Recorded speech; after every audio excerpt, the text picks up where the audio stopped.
అనంత కరుణామయుడు అపార కృపాశీలుడైన అల్లాహ్ పేరుతో ప్రారంభిస్తున్నాను. ఒకసారి మహాప్రవక్త సల్లల్లాహు అలైహి వసల్లం ఇంటి ముందు నుంచి ఒక బృందం వెళ్తూ ఉంది.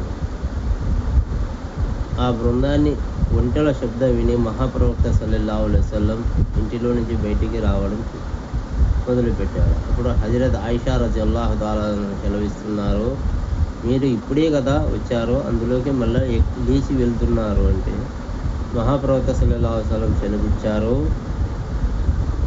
నేను మహాప్రవక్తనే, కానీ ప్రళయ దినాన ఆ ఒంటెల మీద బృందం వెళ్తున్నారే వాళ్ళు ఆ రోజు సమావేశం దగ్గర అల్లాని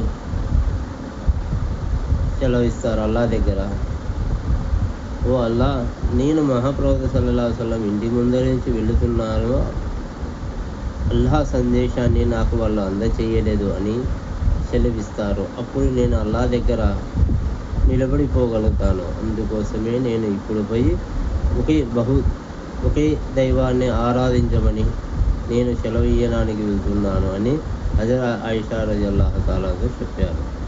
సదఖల్లాహు అల్ అజీమ్. అందుకోసమే ప్రజలారా, ఎవరైనా కానీ మంచి పనికి దావత్ ఇవ్వండి, చెడు పనికి అరికట్టండి.